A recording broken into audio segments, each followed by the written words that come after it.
Hello and welcome to another episode of the Shameless Picture Show. I am Michael Viers, and I wanted to come do a little bit of intro for you guys today to kind of explain what's going on. So it's been a little bit since we've done an episode. To my calculations, I believe that was October 22nd was our last episode. And November just got a little crazy. I was shooting a music video. Nick is in hardcore pre-production for a production of White Christmas that the Avalon Foundation in Maryland is throwing. So it's been a little chaotic, and I wanted to make sure I got something out for you guys. And obviously, the newest James Bond film has just come out. And I thought I might as well strike while the iron's hot and talk about that because I'm a big James Bond fan. And I do know that some friends of mine definitely are as well. So I reached out to a good buddy of mine, Mark Krawczyk. Some of you guys might know him as Mark the Movie Man from Special Mark Productions. He also works on the Spoiler Room podcast. He has his review show, The Final Cut. He's a really good dude. I always love talking to him about movies. He was also on our Phantom of the Paradise episode, and I've been on at least two of his shows as well, talking about Halloween Kills and even Highlander. So I had Mark on, and we thought, let's just riff for a little bit on No Time to Die, the newest James Bond film, and if we are to be believed, the final Daniel Craig film. So, like I said, I wanted to come on and explain kind of what this episode was. It's not quite really a full episode, but so I count it as a bonus episode. But make sure you stay until the end. After Mark and I wrap up, you're gonna hear a little bit of a review.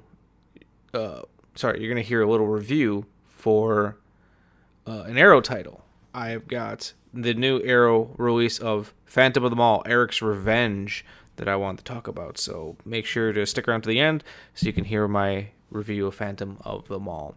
Thanks for listening, guys. As always, you can find us everywhere podcasts are listened to. We're on Patreon. I'll be sending out some Patreon goodies before Christmas. It's a good time. And we've also got a new competition going on, or a new giveaway going on Instagram, where I'm giving away a copy of Weird Wisconsin, the Bill Rebane collection. So head on over to the Instagram and find out how to get your copy today. So thanks for listening, guys. Enjoy.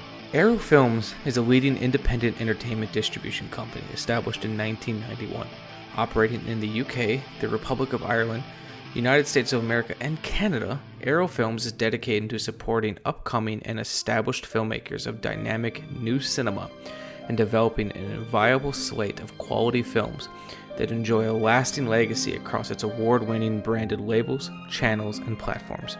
Arrow Films is also a leading restorer and theatrical distributor of classic and cult horror films, including landmark titles such as the 25th anniversary reissue of Cinema Paradiso, the 15th anniversary reissue of Donnie Darko, and the 30th anniversary reissue of Hellraiser.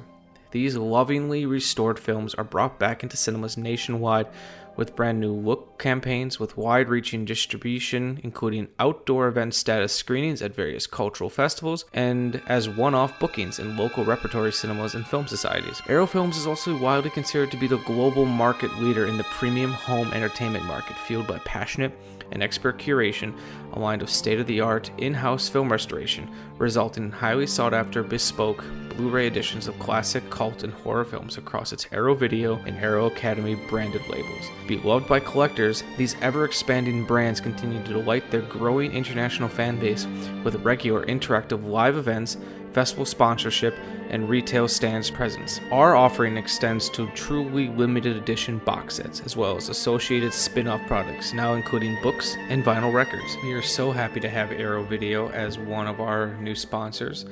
You can find them at www.arrowfilms.com. While you're there, be sure to pick up some cool titles. For example, they have the brand new American Werewolf in London collection, which is beautiful, the complete Sartana collection, Hellraiser 1, 2, and 3, Toys Are Not for Children, a new edition of Al Pacino's Cruising, And let's not forget a limited edition copy of Fear and Loathing in Las Vegas and a limited edition copy of RoboCop.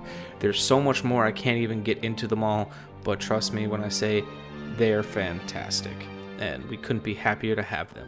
So once again, visit Arrow Films at www.arrowfilms.com and check out all of their brands from Arrow Video, Arrow Academy, Arrow Films, and Arrow TV.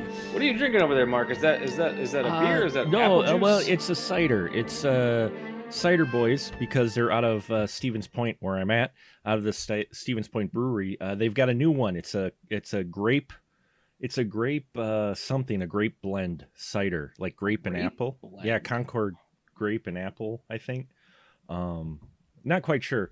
Or strawberry, maybe. I forgot what it is, but it's a new one that they just came out with that we're trying. My wife didn't like it too much, but care for it. But yeah, it kind of tastes like sparkling grape juice if you ever had it, with just a little bit of alcoholic edge to it. So it's not too bad. So that actually sounds like back when I used to drink. I feel like I would have been all over that. 'Cause like my whole thing was like when I drank, I very much felt like JD from Scrubs, where I'm like I just didn't want to like taste the alcohol. Yeah. No, I've been accused of my frou-frou drinks. So, but I don't know. I feel like I don't know. Like, what's the point of like hurting yourself? Yeah, you know what I mean. I only casually, I a glass of wine here or there, or my own little mix drink. I discovered the joys of cherry liqueur. Dr. McGillicuddy's makes a cherry liqueur, and so it's cherry liqueur. Yeah, it's cherry. They also make I haven't done it. I haven't tasted it yet. They make an apple pie one too. I haven't tried that, but Dr. McGillicuddy's has a cherry liqueur. And what I'll do is, for a while, I was making what I called adult Code Reds, in that I take Mountain Dew and I take a shot or two of the cherry liqueur and I'd mix it together, and it was adult Code Red. It tasted almost exactly like Code Red, with just a little edge, but not much. Or I get the pina colada. It's from the same folks that make the lemonade, the simple, like Simply Lemonade or whatever it is. Yeah. Well, it's similar to that, only it's pina colada, and so I'll mix that with some of the cherry liqueur, and it tastes like, a cherry pina colada. I always found like my go-to drink back when I drank was always like a rum and coke thing, because it's like one, because it sounds cool. Oh yeah, like it sounds like you're ordering a real drink, but then it's just like, oh, this is just spiked cola. Like it is, yeah. Especially if it's spiced rum, because then it's not nearly as bad. Because like I one time made the mistake, I was going through like my parents' like alcohol cabinet, and they just had just regular clear rum. I'm like, I'm sure this will be fine. Not the same experience. I used to do Malibu and Mountain Dew when I was younger in college, so it was a little sweet, but it worked. So I had a friend who in film school, his drink of choice was rum and Mountain Dew. Yeah. Ooh.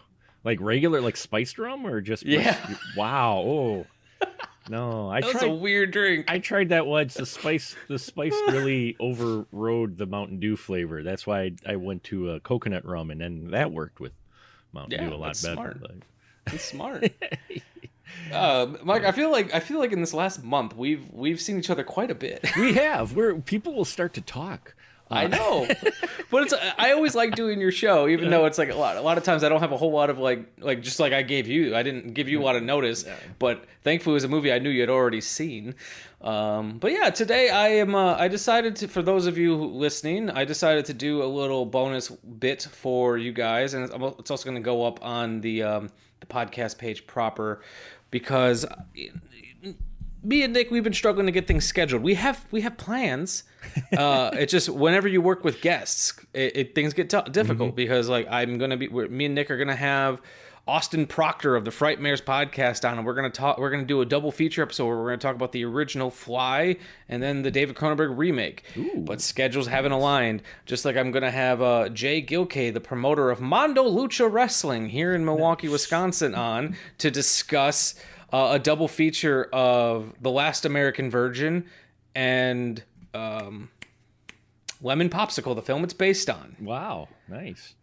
And but we were recording that, and 12 minutes into his entire like power, I think, just went out, and so we've had to reschedule. So I wanted to give you something. I love talking with Mark the Movie Man, and I'm still kind of on a high from the new James Bond film, so I just want to talk about James Bond with someone.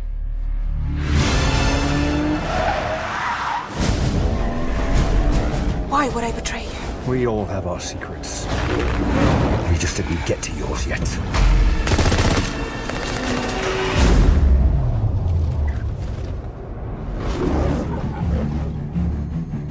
The world is arming faster than we can respond.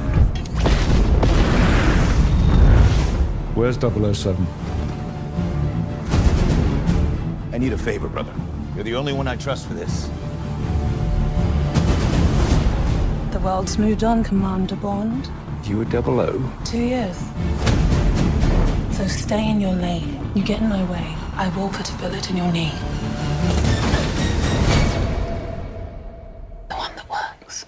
I thought you two would get along. Name? Bond. James Bond. So you're not dead? Hello, Q. I've missed you. It's the most valuable asset this country has. If you feel yourself losing control... I'm not going to lose control. James, you gave up everything for her. When her secret finds its way out, it'll be the death of him. What is it? You don't know what this is? James Bond. License to kill. History of violence. I could be speaking to my own reflection. Only your skills die with your body. Mine will survive long after I'm gone. History isn't kind to men who play God.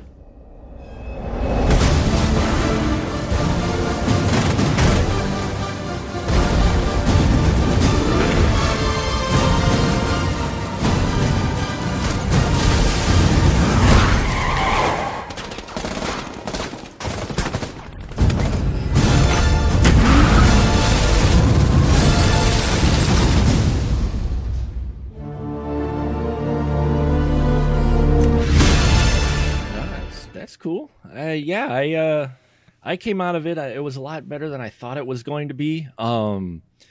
Spectre was interesting because I was like, I enjoyed it, but at the same time, I felt like Blofeld got a little bit of the shaft in that movie. The way they hyped that film up. So, I enjoyed it. It was great, and Christoph Waltz, I mean, I'll watch him in anything.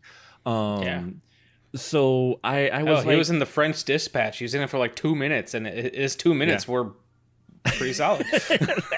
So yeah, I mean, everything I've seen him in, I've just loved him in. So when I heard that he was going to be in that, when they Spectre in the trailer, I'm like, holy crap, that's awesome. And I still enjoyed it, but it was just a little bit like, okay. And so then they were doing this one, and I'm like, well, what are they going to go with it? Because I didn't really see any mention much of Spectre at all in this one. So I'm like, where are they going?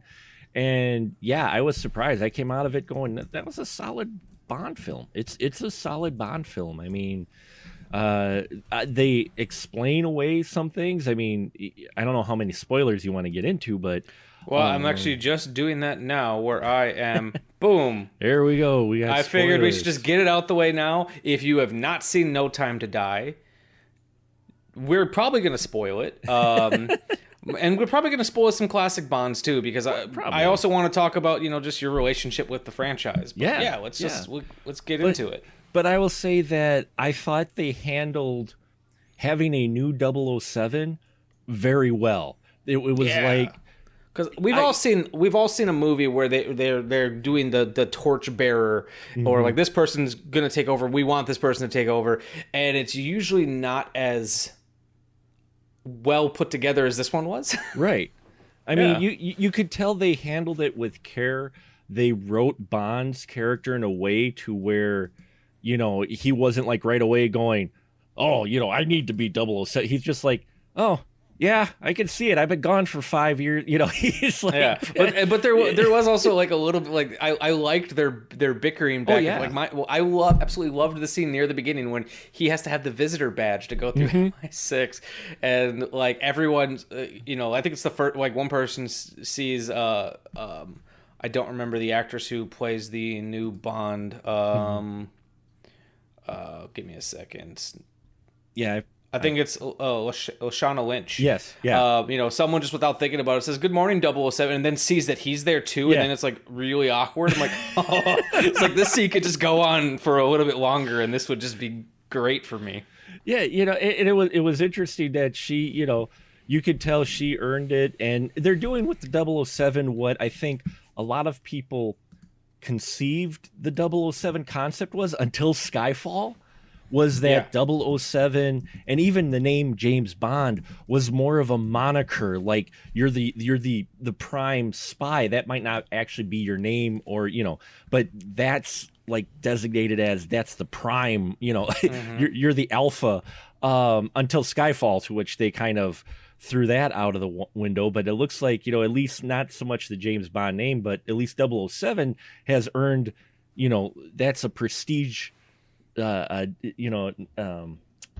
a handle for her, you know, designation. So she definitely was like, no, I earned this. You are not just walking in and gonna get it back. This is mine. It's, you know, it's interesting you mentioned that, like, you know, Casino Royale, and like when they first started this franchise, while they never like said it, there was never like a moment I kind of felt like they were leaning into that a little bit more, that idea that James Bond is not his name, not so much as like just, you know, like an alias or something. Like I feel like I can't pinpoint a moment where I felt like that's what they were going for, but that's just kind of the vibe that I was getting. And yeah, like you said, with Skyfall, they completely just dropped that concept, which is fine. Right. What I'm honestly surprised I'm surprised that this film had such a resonance with me. I guess I shouldn't say that, because I'm an apologetic James Bond fan. Even when they're terrible, I kind of love them.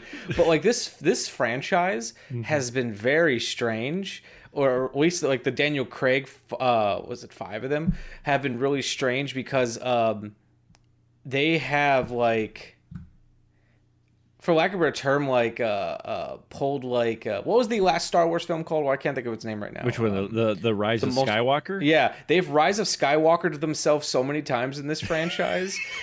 Like in these 5 films, where, like, you know,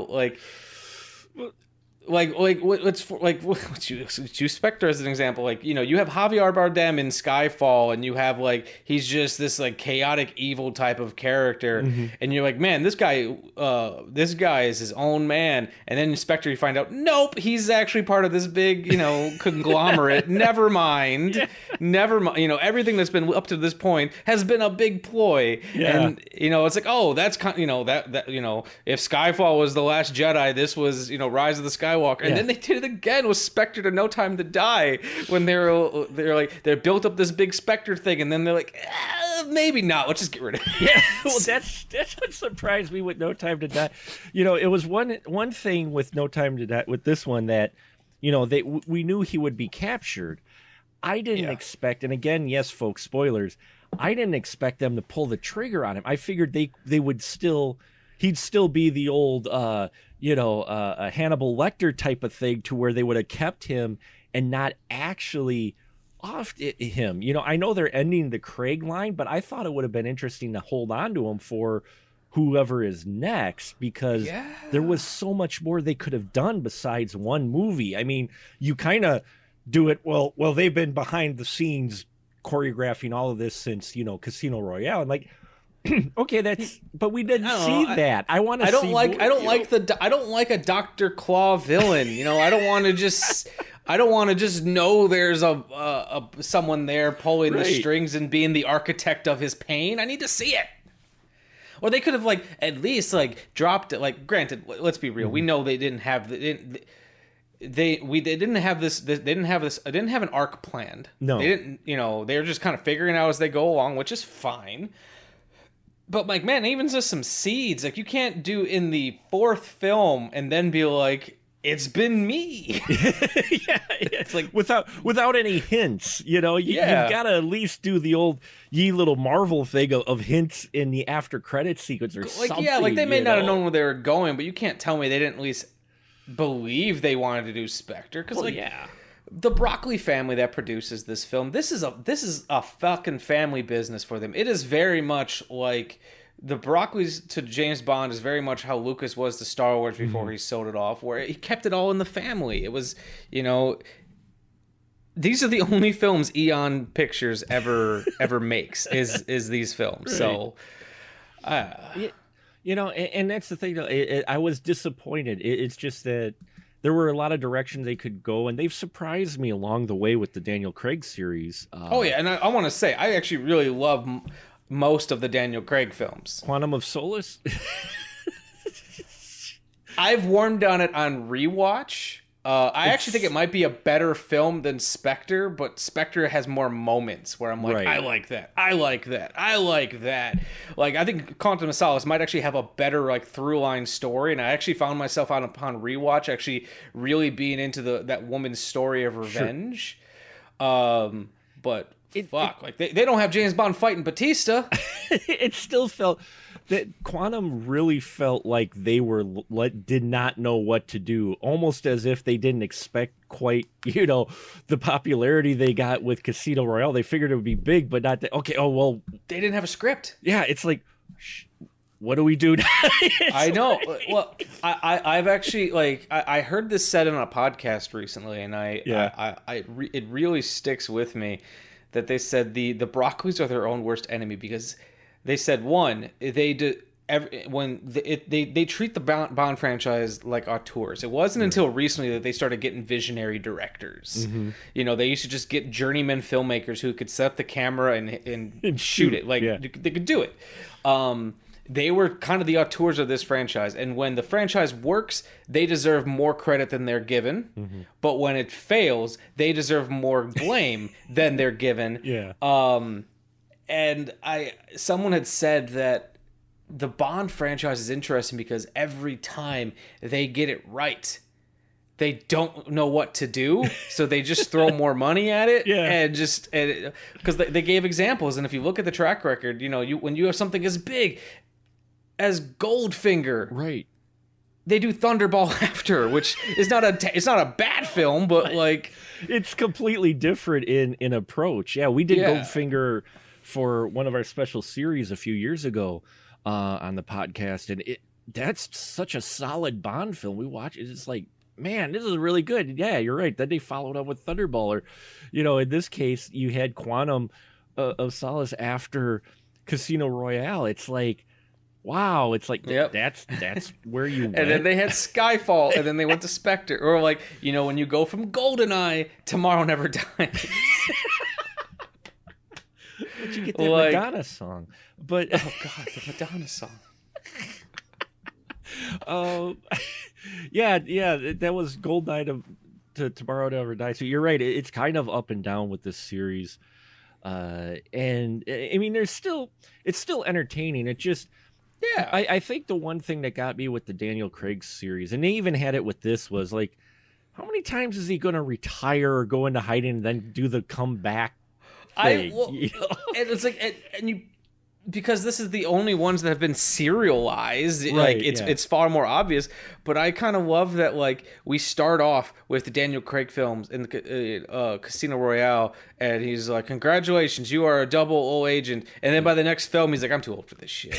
He's like ready to retire. Like, I thought this was supposed to be an origin story, right, but next movie you're ready to retire. And like, there's always been this quality to the Bond movies where you get the feeling that, you know, James is not a spring chicken. He's maybe closer to being done than he is starting, especially when you watch those Roger Moore films. Oh yeah, well, it's Roger Moore, but yeah, I have a soft spot for Roger Moore, but I just love that they went from welcome new agent to being like, you're over the hill. Right. That card game really messed with you. And then, the last two movies, it was like, well, he's been gone for so many years. He's been gone for, it's like, one time, oh, I thought you were dead, and now, well, didn't you retire? I'm like, really? It just... And you want to hear the best story I heard about them shooting this film? I don't know if it's true. I've not done enough research to look into see if it's true, but I want to believe it is. So once again, the story goes that Daniel Craig got hurt making this film, right? But he got hurt on that like villa, his like retirement villa. Like the floors were too slick. It's like he wasn't doing like a badass stunt or something. I think he just hurt himself slipping. He slipped and hurt himself. That'd be, I would doubt it. You know, I've not done enough research to find out if it's true, but I want to believe in my heart of hearts it is. That being said, Daniel Craig could beat the shit out of me, I'm sure. Yeah, well, yeah. I mean, you know, I've liked his run as Bond. I was a big Bronson too, though. You know, I was. Oh yeah, Bronson was great, even though his movies weren't. His movie, outside of GoldenEye, which spawned one of the best N64 games of all time, Banjo-Kazooie. Nice. I don't know. There was that one too, but yeah. GoldenEye, the GoldenEye, game for 64 was just huge for what they were doing with it. But the movie, was really good, and it's like, yes, this is why we wanted Bronson. And then, he was great, but the writing for the stories, like you were saying, after GoldenEye, it was like they weren't quite sure. Oh, we've got to actually do something more with this. Well, if you watch that, there's like a documentary about the Bond franchise. I don't remember what it's called, but there's a moment in there with pardon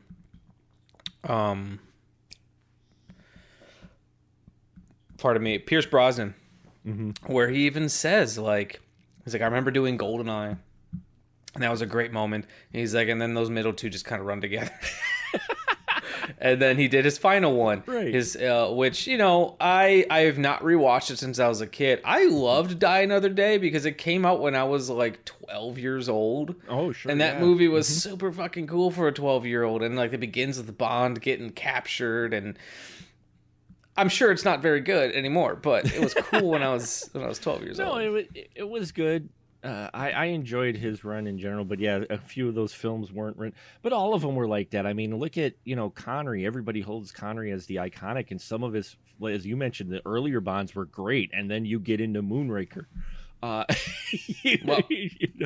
You get into the later ones where you're just like, oh, because my wife a while back binged all the original Bonds. She watched all the Bonds. Cool. And I watched most of them with her, and yeah, it was just interesting to see the ups and downs of this franchise. It's still interesting that they're able to make Bond films and still have them make money overall, that people, there's still a draw with that name. I liked what they did with this one, though, to where we had Bond, but in this one, with Die Another Day, what felt a little bit different than the others, and they were kind of leaning towards it throughout the Craig series, but it comes to fruition here, is that it's not so much about Bond as the people around him. It's almost like the Mission Impossible formula of sorts, to where, you still had Cruise as your main guy, but the characters around him, I found them more fascinating. Our new 007, Ana de Armas. She was great. She was fantastic. I loved that character. You get M, not MQ. Well, M as well, but Q. It was almost more. Yeah, Bond was there, and he's the guy on the name, and he's the hero. But I really love the cast of characters they've built around Craig's Bond that were just as fascinating. It's not just about Bond, and they're not there just to service Bond. Because this franchise has always been built around interesting villains, or trying to make interesting villains, and the Bond, the Craig films do that. But you're right, it is this supporting cast, because Q was always a character, M was always a character, but it was like you saw them in the opening scene, usually the beginning of the film. Here's your mission, here's your exploding pen, get the fuck out and go to Brazil or wherever he's going. And that was the most you got. It's kind of like how Alfred was in all the Batman films before Christopher Nolan. He was there a little bit, but so much so. So using this analogy of Alfred, I remember what was that? The Batman and Robin. So they had that subplot in there where Alfred's dying, and Mr. Freeze ends up giving him the antidote and everything. Take 2 of these and call me in the morning. I was a kid when that movie came out. I was like riveted, and me and my mom were watching it, and my mom was like, "They can't kill off Alfred."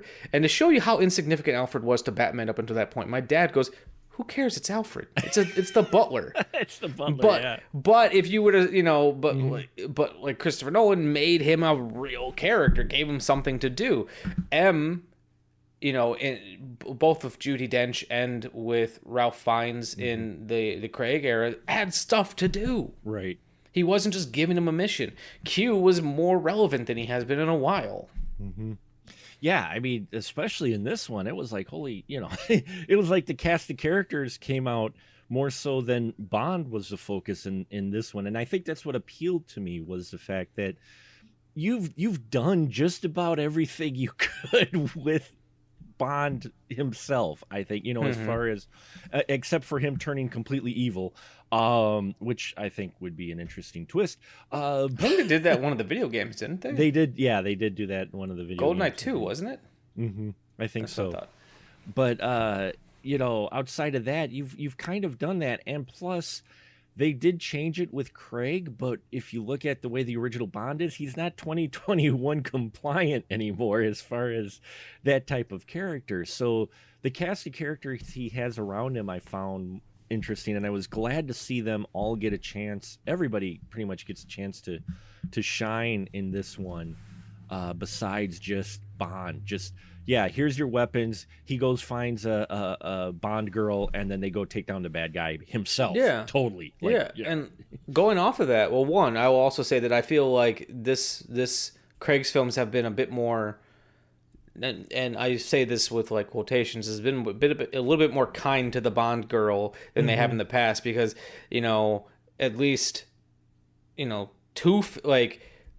3 films were based around like his loss of one Bond girl. Well, actually more than 3 films. Yeah. And then you had the same Bond girl in 2 repeating films. It's impressive. But like I remember in Skyfall when they had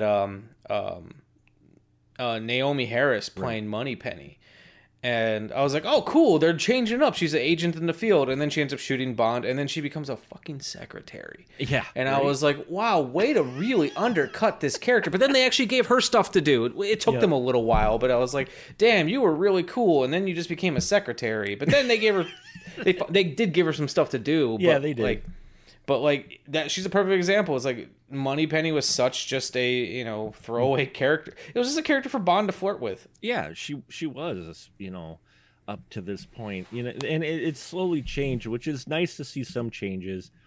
Some of the Bond elements are still there, but not nearly as much as what they used to be. I mean, some of those you watch, especially the earlier Bonds, through a 2021 lens, you're just like, okay, this is a little creepy.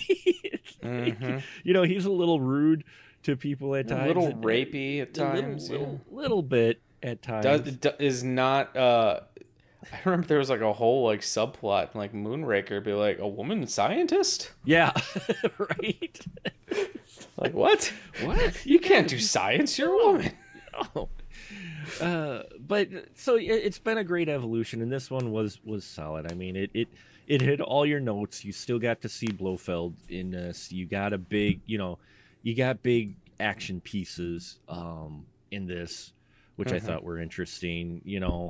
I could have done without Bond retired and now he's back again. I'm like, wait, didn't we just do this in Spectre? Like, he's been gone for 5 years. Yeah. See, like, I feel like Daniel Craig didn't want to be Bond anymore. Bond didn't want to be Bond anymore. Yeah, exactly. Well, so that's why you get the characters like the new Bond, new 007, excuse me, and you get Anna de...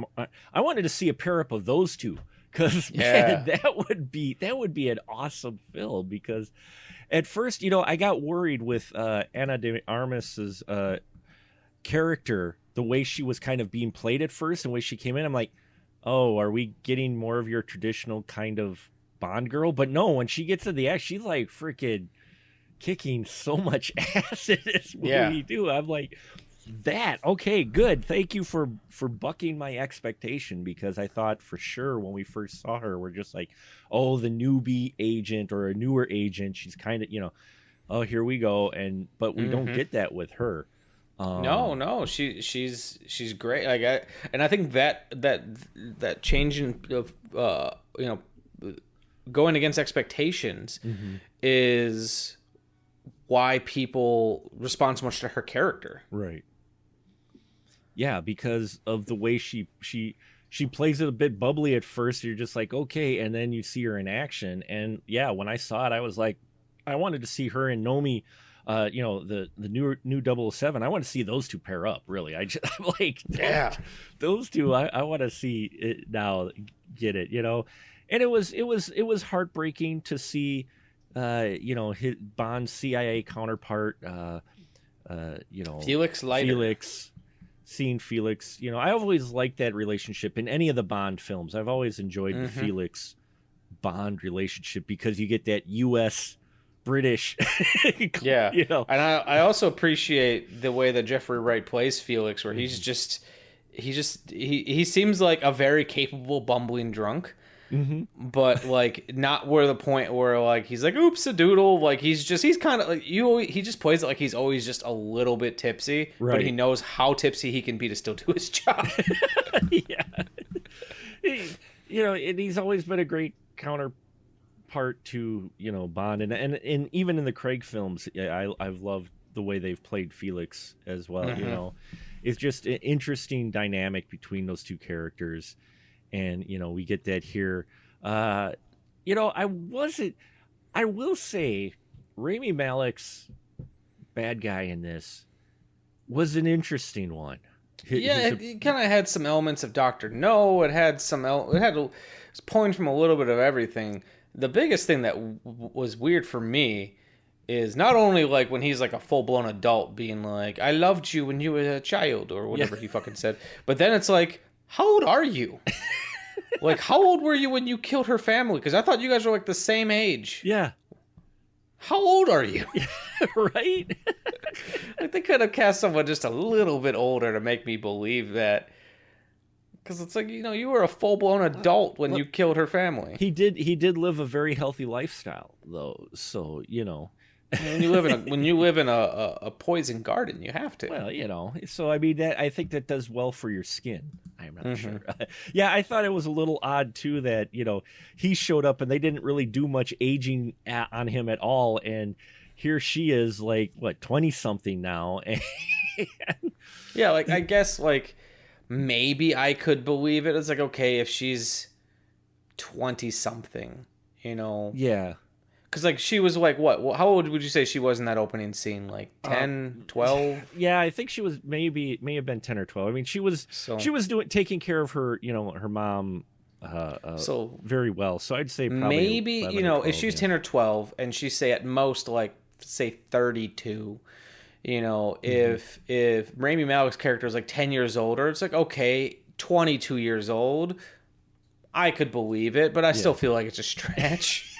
Like, I could do the math and make it work, but... Well, yeah, it was a stretch. I did like what they did with the Madeline character, as well. That was another surprise. There were a lot of surprises in this, and you find out, oh, she's, she's the reason Blofeld dies, basically. Yeah.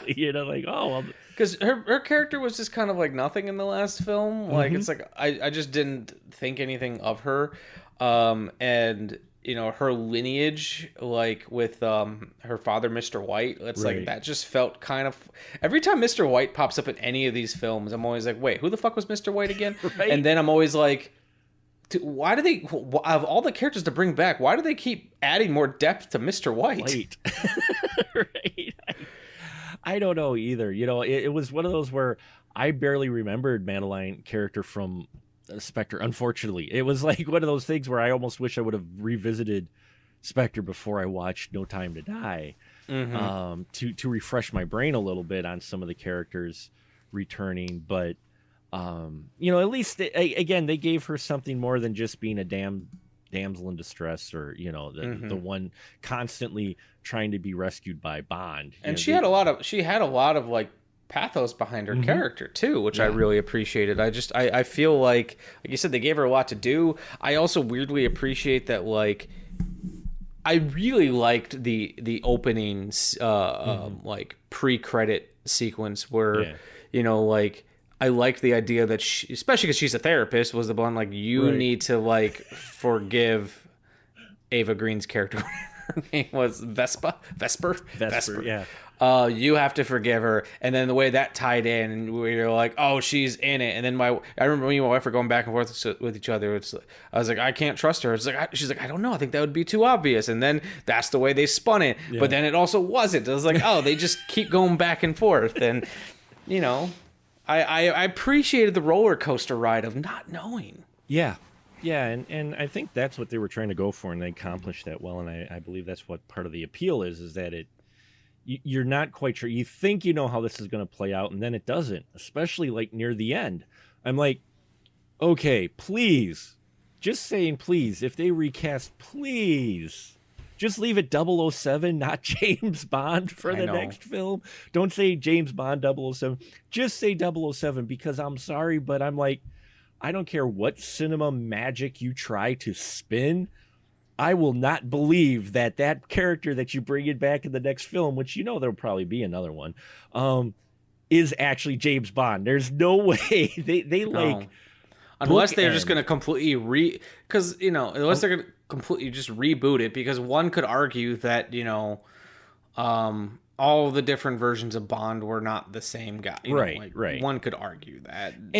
And we talked about that with the, you know, the Skyfall throwing a wrench in that works. But until then, I think a lot of people just kind of the unspoken belief that, okay, we got different guys, James Bond. These are just different spies who have earned that name and that call sign because they're the top spies. Okay, I'd buy that, you know, with the way you change actors constantly, then, you know, they were all the same guy, because then you're just like, well, okay. You know, I always took Craig's Bond as kind of a soft reboot until Skyfall. I took his Bond, I'm like, oh, they're kind of restarting the franchise. All right. You know, here we go. But then we get Skyfall. I keep bringing it up, but it's true. It threw everybody, I think, for a loop when you watch it. You go, oh. You know, it's like... Yeah, like it's because like when I was a kid, I just always kind of took it as like, well, you know, this is all the same guy. There's just different missions or something that, or like, and the way I kind of like to view it now is it's like, you know, these are all legends. These are the legends of James Bond, and that's why people will never look the same, or you know, you never know. You never know. No. But no, I was quite entertained with this film, even with as long as it was, because when I saw the runtime, I'm like, ooh, because like a lot of your big modern tentpole films now, we can't have it less than 2 hours. It's got to be 2 hours and 20 minutes, my God. But this one moves fast. It moved so fast. I was actually surprised, because like I was a little like, I'm not really a big runtime guy where I'm like, oh, that movie's long. I don't know. Unless it's like I'm going to the theater to see it and it's a later movie. I'm like, oh, how tired am I going to be by the end of this? Because I'm never worried about whether or not I'm going to stay awake. Right. And when you're at home, I can just break it up. But like, yeah, it's definitely one of the longer films, but it doesn't feel it. Like Quantum of Solace is actually one of the shortest films, and it feels longer. It drags. That film dragged. This one didn't. That movie is a tight 106 minutes, and it feels longer than No Time to Die. It is so true. No, I'm not. I mean, I don't hang it huge on runtime. I mean, you know, everybody always makes a big deal. Oh, this film's been launched at this runtime, and I'm like, really? In the digital age, this is a surprise to you? I'm always surprised when people get so like. I'm always, because you know, we follow similar circles. Like we follow a lot of different people who are involved in the film business, whether or not they're like journalists or whatever. I love that like a news day is being like, runtime for the new Star Wars has been revealed. I'm like, who cares? Right? Why do you care? I know. The information that goes around, like, you know, when people dissect trailers, I'm like, do you like just go enjoy the movie? Oh, that's happening today. It's Disney Plus Day. Oh, and I commented in our group, I'm like, guys, in all honesty, all these short little teaser trailers they did all almost looked and felt like fan films, maybe in such a way, the way they put them together. It was just like, but you see immediately YouTube, just all these people breaking down the 23 seconds you got of the Moon Knight or the Ms. Marvel trailer, and they're breaking down, oh, look what she's wearing and that. I'm like, really? It's if you look at the symbol in the background, it is very clearly a reference to issue 52 of Iron Man. I mean, mad props for your knowledge. Don't get me wrong, but at the same time, I'm like, it's a 20-second sizzle reel, for crying out loud. I'm like... It's like, and I've become more and more just like anti-trailer, and that sounds strong, because don't get me wrong, there are some times where I'm like, well, I want to see the trailer for this, right, like, especially if it's not like when Rocket Man came out, that Elton John movie, I was like, I need to see the trailer for this, but like, I'm not like sitting on my computer, I'm like, oh, 15 minutes and then a new Jurassic World trailer drops. I don't care that much, especially like a film like that where like I don't need to be sold on this. I know what I'm getting. I'll occasionally watch like 30 seconds of like a trailer for a movie I've never heard of, or an indie film, just to kind of get like, I'll watch like 30 seconds to a minute just to be like, get an idea of visual style and tone, and be like, okay, that's all. I don't need to be told the story. I actually wish more movies would just do sizzle reels and just tell me what the movie's gonna feel like, and let me discover it on my own. But like only time I saw any trailer for this Bond film was when I was at a theater. Right. Yeah. Me too. It's my rule that if I come across it organically, like I'm not gonna like close your eyes and plug your ears. And, I'm not gonna do that. But like I've just found so much more enjoyment out of watching movies by just going in blind. Yeah. If anything, I'll read a synopsis or something. But like I've found that I'm so much less critical, and which is bad because I talk about movies in a critical fashion. I'm so much less critical now that I don't I don't work myself into a shoot and think that I'm gonna be I don't fan book this movie and how I think it should go. Like, I think that's honestly what killed people's enjoyment for the new Star Wars films, is they had a clear idea of what they wanted, and that's it. So it's like, I know what I'm getting. I know what I'm getting with a Bond film. Even a friend of mine, this is a guy named Stephen Bjork, who writes physical media reviews for the Digital Bits. He wrote like this little like diatribe before his review for No Time to Die, being like, I'm not going to include a synopsis because, one, it's like the thing that everyone skips, and two, do you need a synopsis for the new James Bond film? Yeah. Is that going to be what sells you? You're either going to go see it because it's the new James Bond film, or you're not going to see it because it's the new James Bond film.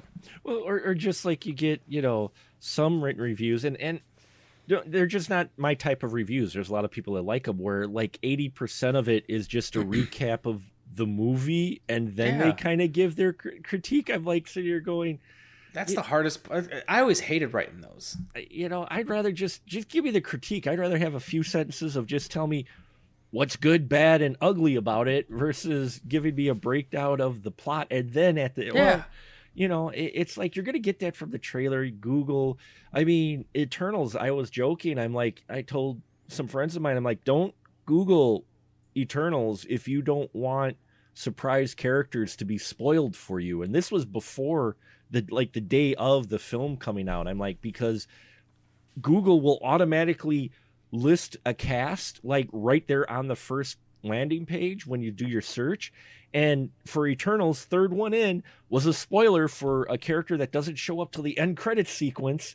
And it's like, and funny enough, like I remember being kind of impressed with the Eternals trailer, because I was like, I don't know what the fuck this movie's about. Right? I want to see it.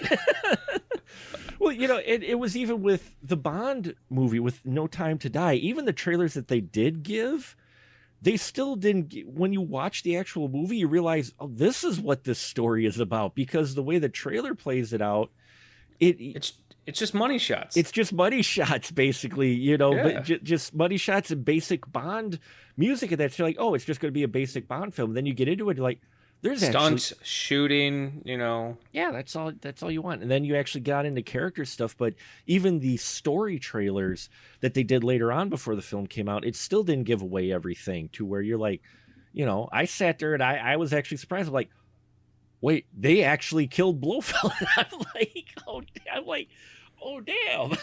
Yeah. And then, like, I just kept thinking, it's like, okay, this is gonna be Craig's last movie, and I knew Rami Malek was in it, and I knew I've seen images of his character just in the trailers, and I was like, this is the last Bond film. How is Rami Malek gonna close this out? I'm a man willing to kill the person you love most. And you know, it's just like I like going into a movie of questions. Oh yeah, even something as formulaic as the James Bond films. And don't get me, you know, I say formulaic, but it's not a critique. I don't know how you feel about this. I personally think people are far too fucking hung up on originality. You know, anytime you see like a bad review on Letterboxd review, it feels like, I've seen this before. Who cares, man? Just because it's original doesn't mean it's good. A formulaic it can be fun, and like I know the formula of James Bond, and they still were able to surprise me. Mm-hmm. No, you know, I have no problems with that either. I've used it, you know, as more as an observation than a negative critique, because especially in Hollywood, there's so much movies now. They say there's no originality. Well, yeah, it hasn't been for eons. People, filmmakers. Well, you know, you're a filmmaker. Filmmakers love film. They've watched many films, and when they make a film, they want to make something that's influenced them that they like. They're not necessarily looking to reinvent the wheel, but they want to tell a story, and that story is going to be just organically influenced by things that influenced them as children or that they love. It's going to resemble it. It's how it's executed and how that type of story is told where the entertainment comes in. I mean, it's the reason why horror people watch so many slashers. I get so many questions like, well, they're all the same movie. I'm like, some of them are, but then you get that golden nugget that it's still a slasher, but it's different. Someone did some slight variation, and that's enough for you to go, okay. Yeah. And then there's also been times where, like, I've seen, you know, I've watched a lot of slasher movies myself, and be like, you know, that, like, I could see two that were both, you know, brought nothing new to the table, but one is exceptionally done, and the other one's not. Right. Like, craft comes down to it as well. You know, like, the reason like, My Bloody Valentine is one of my all-time favorite slasher films. Mm-hmm. It doesn't do anything new, but it's just executed really fucking well. Yeah. And then, you know, we'll see other ones. I can't think of any titles at the moment, right, where it's like, oh, you know, it's like they did nothing new. Well, neither did My Bloody Valentine, but they just did it really fucking well. Right. It doesn't necessarily have to be new as long as it's entertaining. I mean, especially, and that's the way the Bond films, and I think that's what appeals to a lot of people, is you kind of know what you're going in for, but at the same time, if you get something new, you'll be surprised. You're like, oh, that puts it up a little bit, you know. But as long as you're entertained, I mean, for like me, visually, I'm a big visual guy. I love visuals. If you entertained me visually, because movie is a visual medium, you kind of halfway won me already. Same. It's funny. I'm a filmmaker myself. I am a writer. Mm-hmm. I don't like calling myself that, but I've written quite a few screenplays. I've never, like, whenever I leave a movie, I've never been like, I don't know, the story didn't really make sense to me. Like, sometimes I am. Like, if I'm truly bored in the movie, then I'm picking it apart. But it's like, I never, like, that's never my, like, you know, critique. It's, you know, because I'm the same way. If the visuals are great, I'm won over, like I said, unless it's just boring. But, you know, if the sound design is incredible, like, I'm usually won over. You know, it took me a long, like, there's a lot of problems with a film like Spectre. But after watching it the most recent time, I had such a good time watching it. It wasn't until, like, really sitting down and thinking about it, I'm like, oh yeah, I guess some of this stuff doesn't make sense. It is really kind of stupid, isn't it? But, like, you know, the entire time I'm sitting there watching No Time to Die, like, I think Amanda kept looking over at me, because I just, especially because, like, we go to, like, the Silver Spot Cinema in Brookfield, and they have this phenomenal seating layout where, like, their third row is, like, perfectly just, like, you're closer than normal, but you're not, like, straining your neck. And, you know, it's like, to give you an idea, a CinemaScope screen is really fucking wide. With their third row, I could sit there, watch the middle of the screen, and just see the ends of the screen in my peripherals. Like, you're the perfect spot. And I'm just the entire time just sitting there eating my popcorn, a giant smile on my face. And I kept seeing Amanda look over at me, because I think she was like, this big idiot's having fun. I'm like that too, visually. Yeah, I leaning forward sometimes. My kids got a kick out of it when I forgot which film. Oh, we were watching King of the Monsters, Godzilla, King of the Monsters. Also a franchise that I love. You know, I love the Godzilla franchise and all its warts, but, you know, I started leaning forward and getting giddy when you hear the music. They actually use Mothra's theme.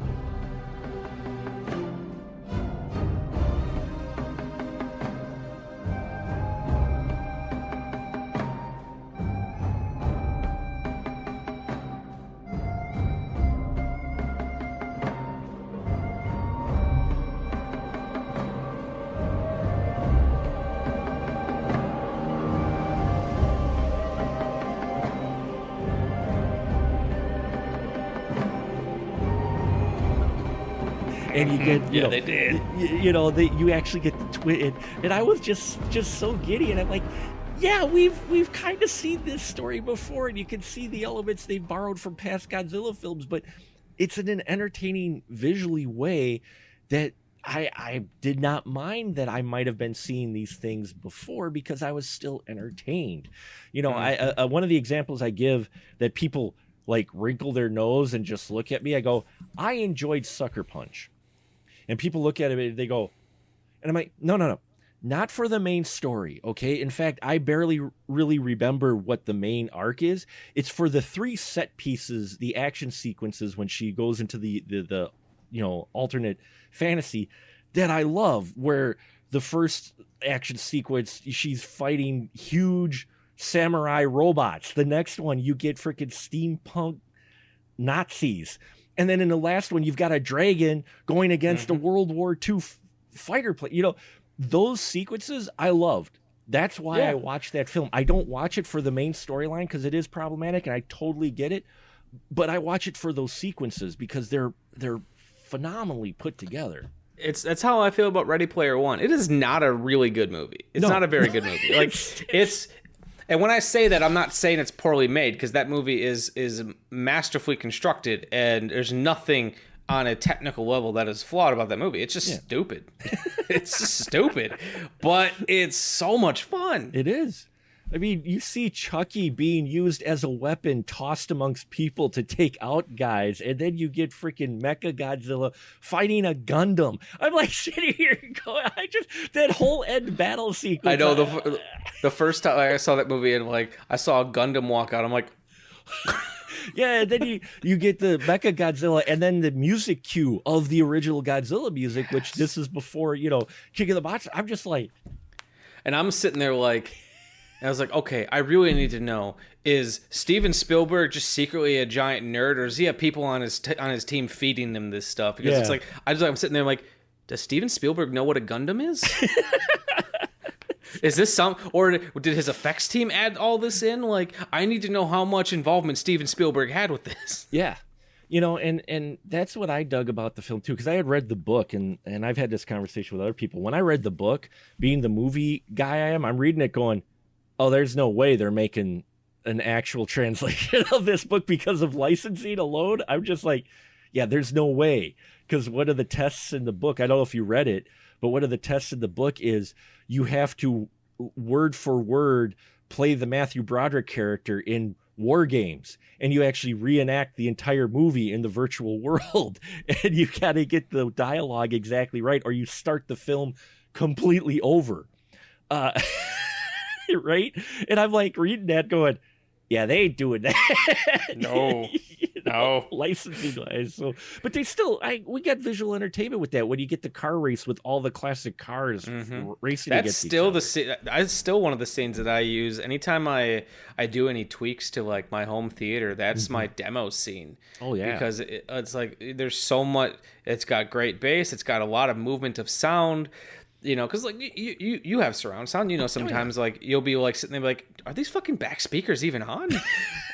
I've done or that. like sometimes if you're too close to one speaker, you'd be like, is the other one even doing anything? But like with that scene, I could be sitting on the far right side of the couch with another speaker right behind my head, and I'll hear like someone get crashed into, and I'll hear coins across the room. I'm like, oh, this is the scene you test your shit with, right?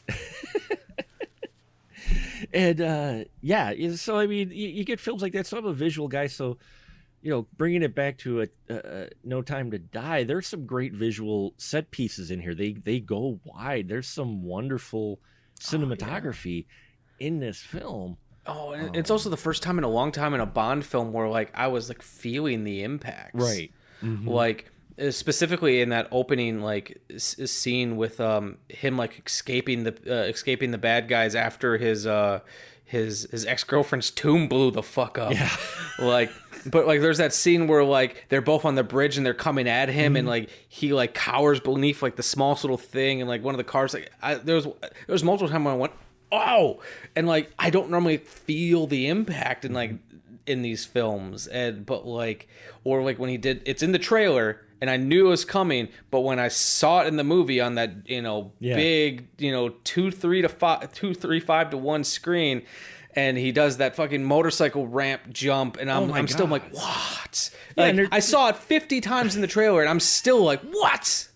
You get the line of people there, and he does that. It just like, and then of course he's in the car. They get surrounded, and he does the whole machine gun spinning thing. I was like, yeah, I knew it was coming because it was in the trailer, but because he had the car where he had to spin the car around with the machine guns. Oh yeah, such a great moment. And it was a great moment. I'm like, I knew it was coming, but it was done very well. And people are going, well, what are we going to get another Bond? I'm like, you're going to get another. I'm like, yeah, you will. There might be some breathtaking between the two, but especially usually about 5 to 6 years. Yeah. And it'll be interesting to see how they reinvent it again, because they did with Craig. I mean, they took a little bit of the misogyny away that you had from the previous ones. And added some tenderness. Yeah. Like I always think of that scene. I think it was it in Quantum of Solace or was it in Casino Royale where he like sits down in the shower with. Oh, it was Casino, I think it was. Yeah, it was with Vesper, and I remember it wasn't written that way. It was written that he was just supposed to like take her, and they were supposed to have sex, and he goes, "No, that's not what we're doing in this scene." He's like, "That's not what I want this version of Bond to be." Right. And I wish they had a little bit more of that because he did often fall into some of the misogynistic tendencies. But I appreciate that he was self-aware enough to be like, "Yeah, we're not doing that." I mean, it was still the elements because I think he was still trying to keep to the Bond, but at the same time, it wasn't nearly. You could see them making an effort. Let's put it this way, a little bit to try to change those characteristics of Bond that have, that spawned were so many years from, Connery especially, but then Roger Moore and that where, Roger Moore was always a little more dry, was definitely drier than Sean Connery, but he's still the woman's, the womanizer, the I'll save you, honey. Except for Grace Jones, in which case, when I watch Bond and Grace Jones, I'm like, she could kick your ass, man. She just, she's like and it's became funny because like the older that Roger Moore got, it's like, how are you still getting these women? Oh, because it was written that way. It was written. That's right. I also want to say like he's not getting a whole lot of credit here, but I also thought the direction by what was his name, Cary Joji Fukunaga, was fun. Like he just breathed a lot of like fresh air into this franchise because I remember I was really excited about the idea of getting Danny Boyle to direct this, and then it didn't happen. And I was like, man, I hope they find a good replacement because I'm probably in the minority where I was like, okay, I love Skyfall. It's probably my favorite of the Craig Bond films. And I feel like most people, it's either that one or it's Casino Royale. I think it really comes down to like what you're looking for in a Bond film. But I remember like when Danny Boyle fell out, and I was like, man, just don't bring back Sam Mendes. Sam Mendes is a great director, but it just felt like he was tired making Spectre. he was either tired or just wasn't. He wanted to do something else. He just like, okay, yeah, I'll do it. You're gonna give me money, all right, fine. Yeah, and then you see 1917. I was like, fuck, why didn't they do why didn't they do like something like this with Bond? Fuck. Oh man, that would have been insane. But in this one, single take Bond film. Oh my god, that would have been. I'd watch that. Holy crap, I'd be. Can you imagine just like they'd have to get rid of some of the elements like the globe trotting and stuff, but like, can you imagine if it was just like beginning to end Bond just on one mission? Like it's the final act of the film, right? But that's the entire movie. It's the entire movie. I'd watch that. Hell yeah. Yeah. Hell, it'd be like a Metal Gear Solid movie. Yeah, it would. Which now I want to see that movie. Now I'd love to see a Metal Gear Solid film.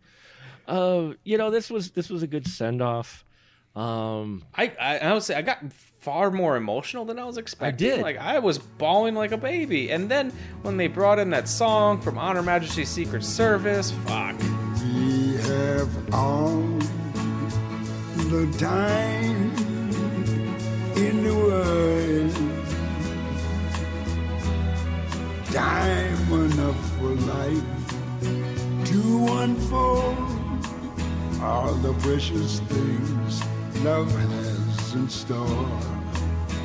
We have all the love in the world. When you get to the very end, well, it was funny because we've seen it, and that's again, even up to the very end, we've seen Bond somehow escape. It may have been so unbelievable, but he escaped the impossible situation at some point. Almost every film where they just get this epic, like, oh, well, that's it. I mean, a nuke is literally 5 feet from him, and then you find out, oh no, he used this teleport, whatever. But we don't get that. He's standing on a roof. There's explosions coming.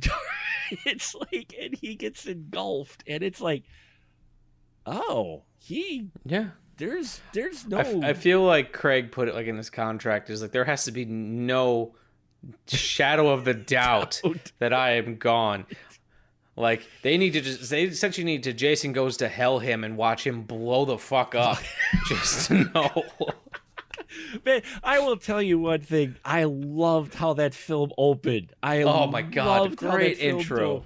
That's got to be one of the greatest horror movie intros ever. Is that again bucking expectations? Here he is. It's zombie Jason. He's going after your female in distress, your final girl. She's chasing, and all of a sudden she does like this mid-air flip, and all the lights come on, and then they just blow Jason.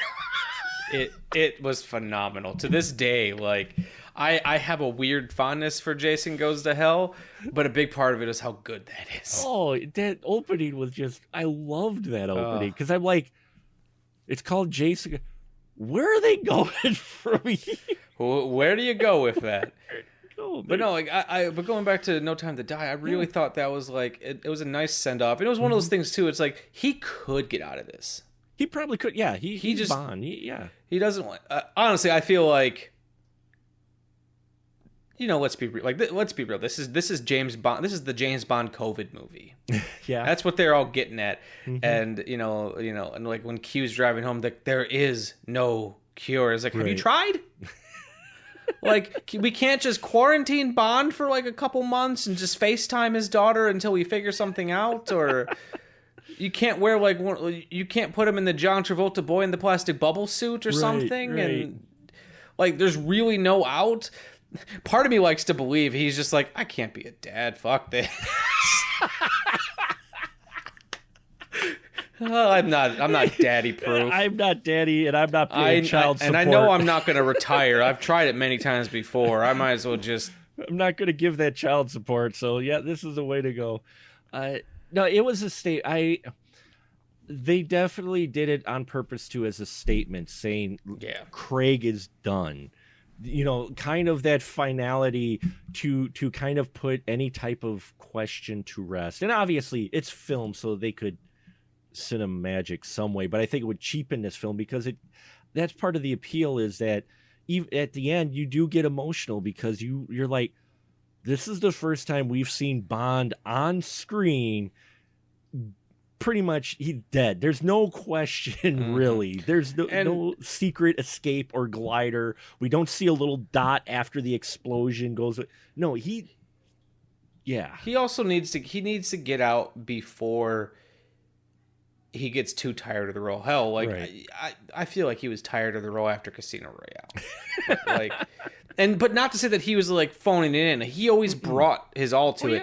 But like Sean Connery enjoyed it for the first 3. Right. And then it just started great. Now, like, hell, the only reason he took Diamonds Are Forever was because of the paycheck, but because there's stories about him just verbally abusing Cubby Broccoli in between takes, and he did it just so he could fuck with him because he hated him. And I would hate to see just Daniel Craig just do it for the paycheck. Yeah. And don't get me wrong, I don't know him. Maybe he did. Who knows? But he didn't make it feel like he was doing it for the paycheck. I never felt like he checked out. That's why it was actually surprising to me to hear when they were saying rumors that he was kind of tired of the role, because you couldn't tell on screen, because he did still bring it, and if I think he just kept hurting himself too much. Yeah, that could be. If anything, there was a little bit of tiredness to him. It was only natural for the character who was Bond, who was tired of this, getting too old for this shit, Yeah. And even in this one, you feel like he's like, yeah, okay. I'll go be Bond. Fine. You got my daughter. Okay, fine. Yeah, he's like, I'll do it. But I'm only going to do it because we're not shooting Knives Out 2 yet. Yeah. Which I can't wait for. I know. God, I love that movie. That was one of those surprise movies, because when I saw the trailer, I'm like, okay, I love the cast. I really have no idea what this movie is going to be like. Who cares? But I didn't care because of the cast. It was like, I'll watch it for that. And I remember the original trailer for Knives Out. I had no idea what that movie was about, and I was like, but I'm sold once again, because they gave me really nothing. I knew it was okay. Put together as a murder mystery, and it had Jamie Lee Curtis and a bad accent by Daniel Craig, which I fucking love. And I was like, I'm in. That's all I need. He is so much the Louisiana version of Perot. My wife loves Perot quite a bit, but there's some actors that just, and that's why I'm looking forward to Death on the Nile, because I can't wait to see Kenneth Branagh's mustache again. Yeah, and I actually really liked their remake of Murder on the Orient. Yeah, I remember having a lot of fun with that. My wife and I did too. She's like, okay, Perot doesn't parkour, but she didn't care because she's huge. We had fun with it. It was entertaining, and for once, we were the youngest people in the audience when we went to see. Yep. When we went to see. I don't think many people my age knows who Poirot is. No. We chuckled. We're like, because we live in a college town. We're like, I think this is the first time we're the second youngest couple in the audience for a movie ever. I feel like I remember hearing I don't know if I remember hearing this somewhere, and I don't know if it was like a fan pitching this idea or if it was just like Ryan Johnson on Twitter just being a goofball. But someone said that it's like, I think it would be a great idea to just do a series of Knives Out movies and have Daniel Craig change his accent in every movie and never address it. I'd be for that. Hell, I'd be for that. That'd be a great gimmick. That would be an awesome gimmick. Oh. Yeah. But was there anything else you wanted to say about No Time to we've moved all around? We've moved all around, but there's a lot of people out there have been picking this apart, and it's still a Bond film, so it is fairly straightforward. I mean, you get your elements in there, but as we mentioned, the surprises that the changes they did make, which I think we've addressed. No, it's a good film. It's a solid film. It's one of the better Bond films, especially of the Craig era. Oh, yeah. And I felt it was a good send-off for his character. I came out of it feeling satisfied. I was like, that's a really good ending, good way they ended this. This leaves it, and they end it in a way to where they can do just about anything now. I mean, they're not really tied to anything, and yet they could still play in this world. And that's what has me kind of excited. So yeah. So I was going to ask you before we part ways, did you have a favorite scene, favorite moments, favorite something from No Time to Die? Whether it be legitimately favorite or ironically favorite, because I've got one of both. My legitimately favorite, I mean, I mentioned it already though, but was when Ana de Armas switched gears and just started kicking like, being not what you expected her to be. That sequence, Yep. that whole sequence was so flawlessly done. It was so well done. The direction of it, you have so many different elements going on. You had the whole Spectre. You think this is going to be like a major showdown because Bond is in the middle of this big group of Spectre folks, and then almost all of them die, and she shows up and starts being bad. And I'm just like, I loved that sequence because that sequence surprised me, because here we didn't have Bond dispatching the Spectre guys like in some superhero spy fashion. I mean, he was still doing his skills, but yeah, I love that whole sequence with the Spectre meeting and them dying. That's probably my favorite sequence in this. Would be that one for sure. So there's a couple things I loved. I loved the Russian scientist. I loved his my soup has more value than you do as a person or something like that. I thought that was great. I also loved everything with the Spectre party, but it's almost like I loved everything leading up to and after it. But my ironic favorite thing is the Zoom birthday party for Blofeld, and I was like, COVID movie. COVID movie. But then I really loved legitimately Bond, for lack of a term, storming the castle at the end of the film when and you had that phenomenal oneer of him running up the stairs and shooting people, and he's wearing this fucking awesome turtleneck and shit. I was like, this is what I like out of Bond, killing people in a turtleneck. he just it's a wonderful sequence, and actually that's why I'm glad they got the director they did, because he handles these action sequences a lot better than some directors. I mean, I always think, especially for this, that hinges on action sequence. And it's a beautiful sequence, him just going up the stairs and offing guys, and they're popping out of the doors, and he beats the snot, and he just shoots the.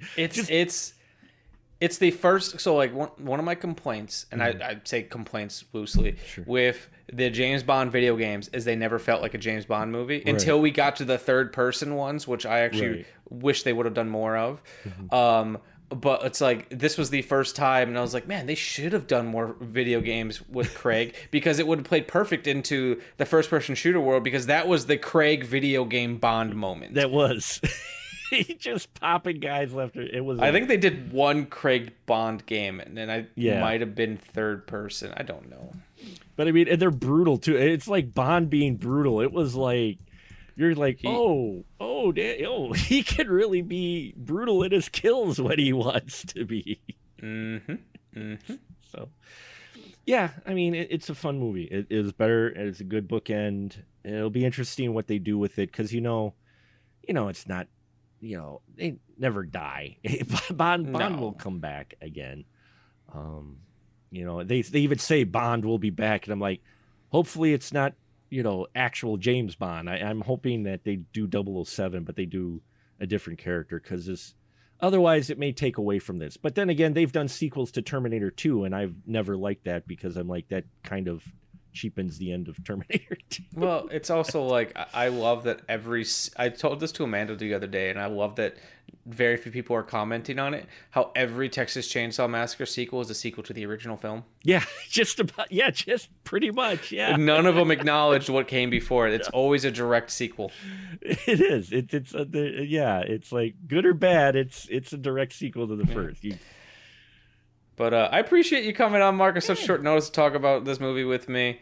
I always have a great time talking movies with you. Oh, same here, man. Same here. I always love talking movies with you, and I appreciate being on, as always. Yeah. Tell people what you're up to, where they can find you, follow you, all that good shit. SpecialMarkProductions.com for all your Movie Man needs. There's a lot of stuff there. I've got a linked tree link. If you go to specialmarkproductions.com, we've got 2 weeks left on the survey I have for what we're going to do for our special series next year on the podcast, which is going to be the horror of 1988. So in doing the podcast over 7 years, we've done a number of horror episodes, and all the ones that I come across that people seem to be really talk about or always show up in groups, a lot of them come from 1988. And then I looked on Wikipedia just for the hell of it, and even IMDb, and go, just how many horror movies? There's a slew of horror films that came out in the late 80s, especially 88 and 89. So I picked 88, and I'm like, yeah, because you got some of them are sequels. Some that's Child's Play came from, Pumpkinhead, he had all these, but you had such and so people can vote there. It's anonymous. We don't collect any data. It just sends me an email with what was voted on, not who or whatnot. So we got that going on. I got interviews from the podcast coming up. I've got reviews and all of that you can pretty much catch a launch off from specialmarkproductions.com or on YouTube under Special Mark Productions as well. We got a lot of stuff there. Our live streams of our podcast are there now. So there'll be an interview with a director from Wisconsin, Robert Love. He's doing a new film, and we talked about his new upcoming film. He had the lead actress on it, and that was a lot of fun to talk about. We did that last night. So hell yeah. Well, and then anyone who's listening to this show knows where to fucking find me. If you're one of the 3 people that have hung out this long, you know where I am. But the Shameless Picture Show is available everywhere podcasts are available. I think we even just got on Amazon and Audible, which is weird because they're owned by Audible's owned by Amazon, and it's weird they have 2 different platforms. Weird. But we're everywhere. We got some new episodes coming up whenever we get them recorded. Check it out. Awesome. All right. Thanks again, Mark. Oh, always a pleasure. Oh, right. That was a great episode I had with Mark the Movie Man. So, as promised, I am back again to discuss a new release from Arrow Video. By the time this is coming out, it's been out for a little bit, but I still think it is definitely worth talking about. I have got the new Arrow release of Phantom of the Mall, Eric's Revenge. So, let's get into it. Back of the box says, for high school sweethearts Eric and Melody, love's young dream turns into a nightmare when Eric apparently dies in a fire which engulfs his family home. 1 year later, Melody is trying to move on with her life, taking up a job at the new Midwood Mall along with her friends. But the mall, which stands on the very site of Eric's former home, has an uninvited guest. A shadowy, scarred figure who haunts the air ducts and subterranean passageways, hell-bent on exacting vengeance on the mall's crooked developers. Directed by Richard Friedman, who did the movies Scared Stiff and Doom Asylum, and featuring star turns from Pauly Shore and Morgan Fairchild. Phantom of the Mall, Eric's Revenge swoops onto Blu-ray in an extras-packed edition, which proves that Arrow Video's love for 80s slasher fare never dies.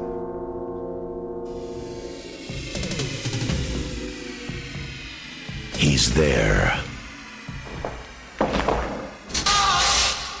Behind the wall. Beneath your own feet. You all tried to destroy him. In your greed, you tore everything precious from him. But Eric remembers. What if Eric didn't really die in that fire? And now,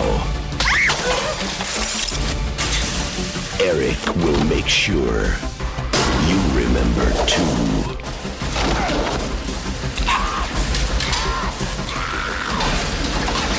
Eric Matthews is still alive. What do you mean they know?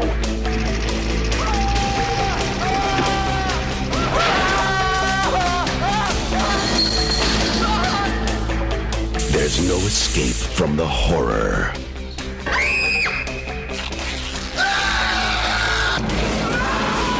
There was a nightmare at the mall. Eric the Phantom struck. Phantom of the Mall, Eric's Revenge. So, Phantom of the Mall. This is one of those movies that I've heard talked about quite a bit, and it's definitely a film that I feel like, for lack of a better term, is definitely a nostalgia-heavy thing.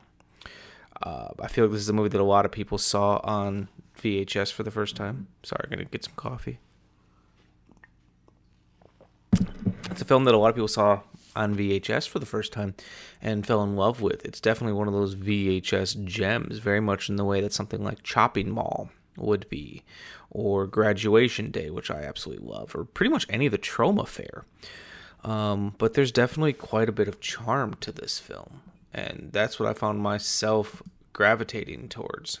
So this film is about a young woman by the name of Melody, played by Carrie Whitman, who just gets a new job at the mall. And what we find out later as the movie goes on is that this mall was in fact built on the ground that her beloved boyfriend Eric's house formerly stood on. We find out that Eric died in a what we believe to be a freak fire that supposedly killed him and his parents, but Melody ended up getting out. Much like every other Phantom of the blank movie, whether it be Phantom of the Phantom of the Opera, Phantom of the Paradise, Phantom of the Megaplex, there is a shadowy figure that is roaming around the location, in this case it being a mall. And we see this shadowy figure steal clothing. He steals a crossbow, and he is kind of just picking off people that are in a wrong place, wrong time type situation, and he is obsessed with the character of Melody. Melody's hanging out with her friends Susie and Buzz played by a very young Pauly Shore, who are just trying to live their lives and have a good time at the mall, find a job, all that good stuff. Subplot in this film is about the owner of the mall. His name is Harv, played by Jonathan Goldsmith. And then we also do have, what was her name? I'm sorry. We have the mayor of the town, who is played by Morgan Fairchild, who are just kind of, you can tell that they're up to no good. It takes you a little bit to really start distrusting Morgan Fairchild, but you realize that she's involved with all of Harv's plans, and what we find out is that Eric's childhood home was burnt down by a goon sent by Harv and the mayor, Mayor Karen Wilton, so that way they can take the land. The film kind of buries the lead a little bit by letting us know that Eric is still alive. I feel like everyone who was watching this film kind of knew that, but when you have a title like Eric's Revenge, it is kind of a strange choice. It's Phantom of the Mall, Eric's Revenge. Well, we know Eric's going to get his revenge. We know Eric's not gone. It also makes the film sound like a sequel to something that we haven't seen. Ultimately, though, I really found myself enjoying the film. It's not very good, but it's also not very bad either. All the stuff at the mall and the teenagers, I actually found myself really enjoying. The kills were a lot of fun, all things considered. My biggest complaint, though, is sometimes just the design of Eric himself, which I also love. His name is Eric Matthews, for any of you Boy Meets World fans out there. Eric's design is a little rough at times. The mask is kind of cool because he destroys the face of a mannequin and uses that as the stereotypical Phantom mask, which I thought was kind of cool. But anytime we got to see Eric without his Phantom mask and we just saw his grotesque burnt visage, it just didn't quite work for me. And especially because they altered the voice of the actor playing Eric, Derek Rydell, where he had this really over-the-top, overly produced Phantom voice. But there's a lot of 80s goodness to have on this film. There is excessive Bowflex scenes of him working out to explain his super strength. You have scenes of the Phantom watching a young Melody roam around the mall from the surveillance cameras. That doesn't quite make sense because the footage he's watching on the surveillance cameras makes it sound like this cinema verite, like there's a camera crew following her. There's also a phenomenal song by the Vandals called Phantom of the Mall that I liked quite a bit. It's pretty much everything you'd expect from a movie called Phantom of the Mall, Eric's Revenge. But that doesn't necessarily mean it's a bad thing. It's a great time. It's a lot of fun to watch. Just go in with rather low expectations. This is definitely a nostalgia film for a lot of people, but it's also a film that I think is best taken in with a group, just so you can appreciate how wacky and over the top it is. All right, and then we got the picture quality of Phantom of the Ball, Eric's Revenge. I'm going to quote this directly from the booklet that Arrow supplied with the movie. Phantom of the Ball, Eric's Revenge has been exclusively restored by Arrow Films and is presented in its original 1:85:1 aspect ratio with stereo audio. All restoring work was carried out by Restore Studios in London. An original 35mm interpositive was scanned in 2K resolution at Technicolor Hollywood. The film was graded and restored at Restore Studios in London. The original stereo mix was remastered from the optical sound negatives. Original editing to produce the TV cut and composite fan cut, which combines footage from both the theatrical and TV cuts, was performed by Mark Morris. An SD video transfer was sourced to present the content unique to the TV cut. So, an interpositive was used for this film, and while I'm no expert on the difference between using a film negative, original print, and a film interpositive, the little bit I do know is internegative is realistically only used for one step in the filmmaking process. It's used to make an interpositive, which is then used to strike a final cut. So from the little bit I understand and the little bit I've done some research on, anytime that you scan a film from an internegative, I'm getting my things mixed up. This film was scanned off interpositive, and that is used then to make it internegative. Regardless, anytime the interpositive is used to make a new print of a film or to make a new Blu-ray of a film, it's traditionally not going to be as crisp as using a true negative of the film. But, all things considered, this film did look really good. I really liked the colors on this film. When you watch one of these 80s slashes, you really kind of hope that it has those wonderful neons and those wonderful pastels, and this film does in spades. I also thought the grain reproduction was really quite good, because sometimes with these films the grain can be a little distracting, but I'd rather have the grain than them smooth it over with digital noise reduction and then sharpening, which some other companies do. I've always been very fond of Arrow for not doing this. I'm sure there's always going to be a little bit of grain reduction on some discs, but it's whether or not how noticeable it is. There's a little bit of fuzziness to the film. It never looks as sharp as you feel like it should, but you also don't ever lose out on detail, which I really appreciate. Some of the dark scenes struggle a little bit with fine detail, but other than that, I was quite happy.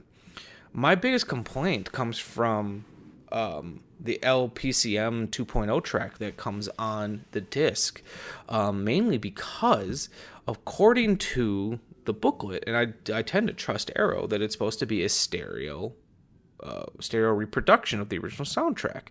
To me, and maybe this is just me and my system, which I'm running it through a Sony receiver with Klipsch speakers, the audio track realistically felt like a mono track, a 2.0 mono track, because I don't think I ever got anything that went to the left and right speakers, and I never got anything that went to the rear speakers. And I know because when I was watching this film, I was sitting right underneath the rear speakers, so I would have known if they were activated. Stereo track, realistically, with my Dolby Pro Logic 2 turned on, should have had something come to those rear speakers, but everything was pinpointed directly to the middle. So I'm not saying Arrow is wrong, I'm just wondering if it's a very, very sparse stereo track, and anything that might have spread to the left and rights was so minuscule that I didn't notice it. I figured I would at least hear it during the Vandals track, Phantom of the Mall, or the score, but I didn't ever hear any of that. To me, like I said, it sounded very much like a mono track. Whether or not that's a mistake, I couldn't tell you. I'm just going off of what I heard. So, special features say there's 3 versions of the film. There's the original theatrical cut, which is the one I watched, a TV cut, and a bonus composite fan cut, fan spelled PHAN, which, as I said before, uses footage from the theatrical cut and the TV cut and mixes all together into one mega cut. High definition Blu-ray 1080p presentation, original uncompressed stereo audio, optional English subtitles for the deaf and hard of hearing, a 60-page fully illustrated perfect bound booklet featuring new writing by Daniel R. Budnick and Amanda Reyes, 6 postcard-sized lobby card reproductions, limited edition packaging, reversible sleeve, original and newly commissioned artwork by Justin Osborne, and a fold-out double-sided poster.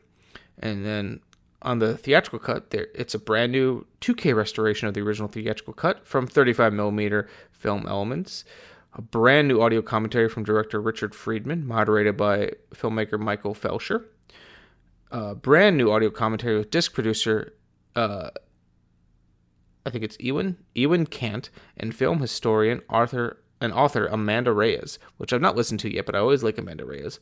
Audio interviews of composer Stacy Woodwitz and associate producer Robert J. Coster. Then there's a feature called Shop Till You Drop, The Making of Phantom of the Mall. It's a brand new making of documentary featuring interviews with director Richard Friedman, screenwriters Scott J. Schneid and Tony Mickelman, actors Derek Rydell and Gregory Scott Cummins, filmmaker Tony Caden, and special effects creator Matthew Mungle.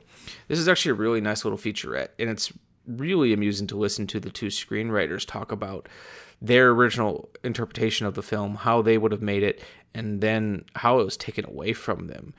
I'm not going to lie, at times they did sound a little upset that they never got to make their version of the film. They truly believe it would have changed things completely and it would have been a significantly better film. But maybe it might not have been the cult film that it turned out to be. Who knows? But they definitely do sound a little miffed that they never got to make their version of the film. And then there's a feature called The Vandals Go to the Mall, an interview with Joe Escalante of punk band The Vandals on the creation of the film's theme song. If you're a fan of old school punk, or the Vandals themselves, it's a must-watch. Joe Escalante actually goes through the entire history of the band and how the song came to be. Alternate deleted scenes, trailers, image gallery, Scott J. Schneid and Tony Mickelman's original script, and associated special effects storyboards by Alec Gillis and Tony Woodruff, which is the BD-ROM content. And then, as I said, there's the TV and fan cuts. It's a brand new 2K restoration of the TV cut with standard definition inserts for the footage unique to this version. Composite fan cut combining footage from both theatrical and TV cuts of the film.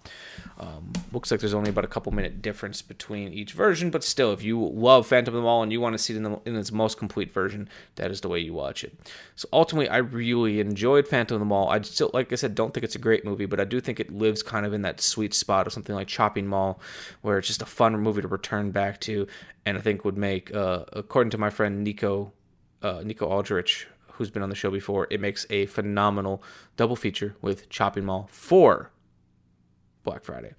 So thank you guys very much for listening. You know how to find us. Check us out on Patreon. We have a new episode coming out soon where me and Nick will be discussing some new episodes of Star Trek The Next Generation. Well, not new episodes, but we'll be discussing some episodes of Star Trek The Next Generation. Thanks for listening, guys. I really appreciate you. Bye. The Shameless Picture Show is recorded in Milwaukee, Wisconsin and Easton, Maryland, and is hosted and produced by Nick Richards and Michael Viers. Today's episode was edited by Michael Viers. Our opening theme music was written especially for us by The Directionals, with narration by Zach McLean. The end credit music you're enjoying at the moment was generously provided by my friends in the band 10 Speed. The Shameless graphic design is masterfully done by Amanda Viers. An extra special thank you to all of our Patreon supporters and to our generous sponsors. We are on Spotify, Stitcher Radio, iTunes, Google Play, and Libsyn. You can find links for all these amazing people in the description below.